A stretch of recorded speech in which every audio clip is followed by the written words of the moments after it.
Comment rester cohérent avec le produit que l'on vend et l'image de marque que l'on veut donner à travers le packaging.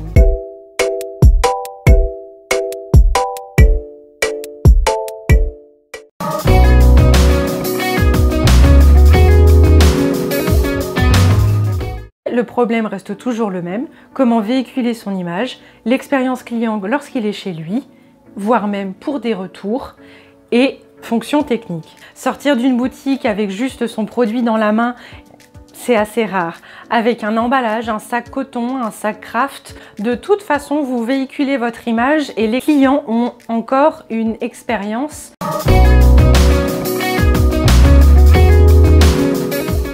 Vous avez également des sacs, les sacs shopping quand vous sortez, ça peut être un sac craft, ça peut être un sac plus ou moins rigide. Par exemple, moi là, vous voyez, c'est le genre de sac où on se dit bah je vais jamais l'utiliser, puis en fait on le garde bien.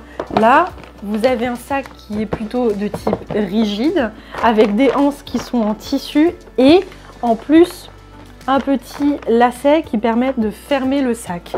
Vous avez des anses qui peuvent être en cordon, des anses qui sont en papier, des anses qui peuvent lâcher à tout moment, des anses qui sont insérées à l'intérieur du rectangle en plastique. Bref, vous voyez déjà que à travers le sac shopping, vous avez une image qui est véhiculée. Petit aparté entre deux chapitres, n'hésitez pas à mettre un pouce en l'air, un commentaire et à vous abonner pour en savoir un peu plus. On continue avec la suite.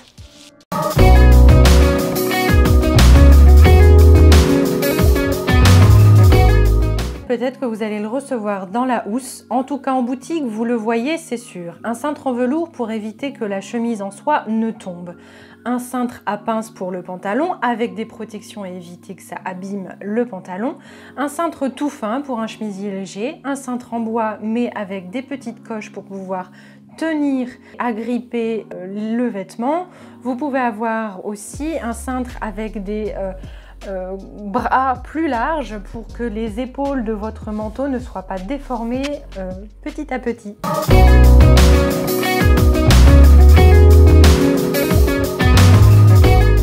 Dans mon exemple de pomme-pote, je vous expliquais qu'il y avait des dessins qui étaient faits pour attirer les yeux des enfants.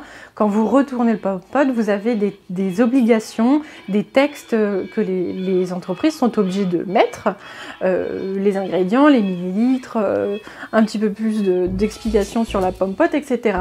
Sachant qu'on ne peut pas imprimer ces obligations sur un vêtement directement, il y a des étiquettes qui se font. Donc vous pouvez avoir des étiquettes de prix, qui évidemment sont très utiles, et vous avez l'étiquette de composition qui elle généralement est cousue au vêtement, elle est obligatoire, et puis vous avez aussi certaines entreprises qui décident de rajouter des étiquettes en mettant par exemple l'histoire de la marque, comment entretenir le vêtement, en quoi est fait le vêtement et la propriété de la matière. Ça peut être un bouton de rechange, ça peut être un fil de rechange, ça peut être un petit cœur juste pour dire que l'entreprise vous aime beaucoup. Bref, vous vous rendez vite compte qu'au lieu d'une étiquette, vous pouvez en avoir au moins 4-5. Justement, niveau étiquette de prix, je suis sûre qu'il y a un détail auquel vous n'aviez pas pensé. En effet, le cordon qui permet de relier toutes ces étiquettes. Si vous regardez un peu plus, vous allez voir qu'il y a différents types de cordons. Ça peut être un tissu très fin, ça peut être un cordon noir épais, ce cordon peut être même retenu par un petit plastique fondu sur lequel il y a votre logo. Rien qu'avec ce petit cordon qui relie vos 5 étiquettes que votre client va à un moment de toute façon couper, donc voir et même toucher, eh bien vous pouvez positionner votre image en fonction de ce petit cordon d'étiquette. Vous avez choisi vos étiquettes recto verso, vous avez choisi le cordon. Maintenant, il faut savoir comment vous allez attacher tout ça à votre vêtement à travers généralement l'étiquette de marque cousue. Avec une petite épingle, parfois c'est carrément inséré et il faut couper obligatoirement avec des ciseaux. Bref, là, il s'agit également d'une question de anti-vol, un peu, et aussi de expérience client. Je vais le répéter plusieurs fois.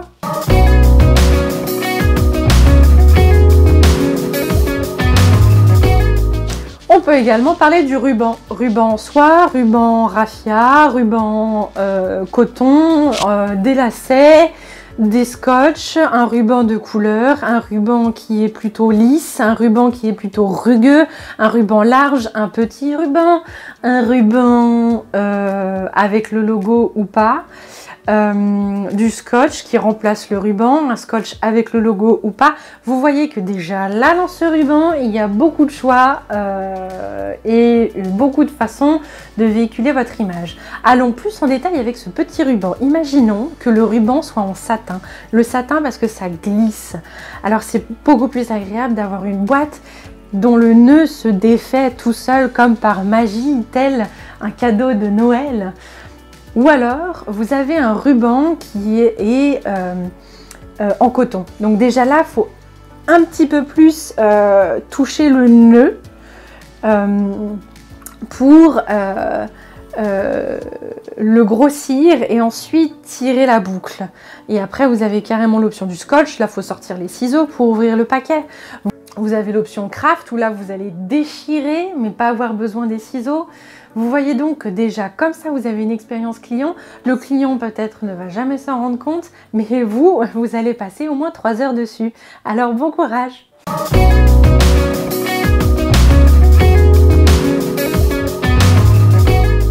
Une boîte à chaussures en carton avec un couvercle au-dessus et la boîte en carton qui n'est pas forcément fin, comme s'il n'avait pas été bien plié.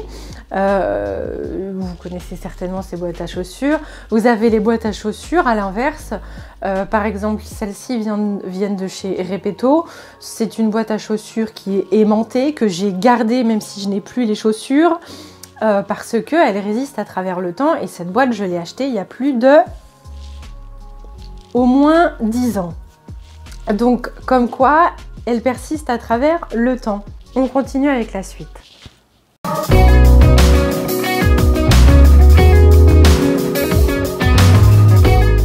Toujours dans la notion de sac et de continuité dans le temps de votre image. Vous pouvez avoir par exemple des sacs en cuir et selon les marques, les sacs en cuir vont avoir des sacs de protection. Ces sacs de protection, de la même façon que pour les chaussures, il en existe, vous avez différents types de tissus. Vous avez une protection en coton, vous avez une protection en satin de polyester, en satin de soie. Bref, vous avez du non tissé par exemple. Dans les boîtes à chaussures, il y a également parfois le sac de protection pour vos chaussures et parfois même dans du très haut de gamme, vous avez même un peu plus pour les hommes, une housse de protection par chaussure. Pourquoi? Parce que parfois dans le même sac, elles peuvent s'entrechoquer. Ça peut arriver pour les paires de chaussures pour hommes ou pour les paires d'escarpins pour femmes, quand le talon peut frotter contre le cuir et donc faire une trace. J'ai 3 exemples de sacs en cuir, 3 images différentes, 3 façons de trouver le sac de protection. Un qui est toujours un sac en cuir grand, mais le sac de protection est de couleur marron, ce qui correspond à l'image un peu brute qu'ils ont, et c'est un non tissé. Ensuite, on a un sac d'une entreprise qui se veut très ancienne, de bonne confection, et qui a un sac en coton. Ceux-là sont mes préférés. Et il y a un sac mélangé coton polyester, je pense, voire même totalement polyester.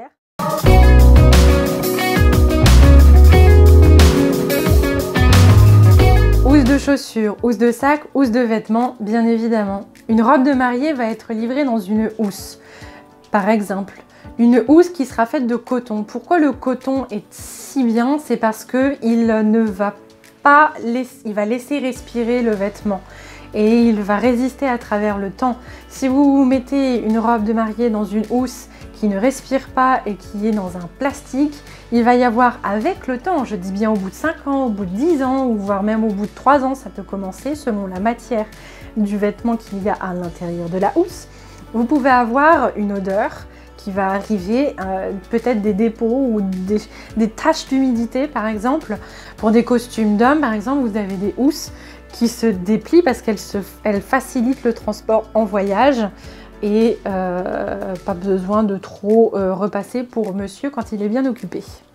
Je suppose qu'il existe la même chose pour les femmes puisque costume ou tailleur, ça reste une veste et un pantalon qu'il faut absolument bien entretenir.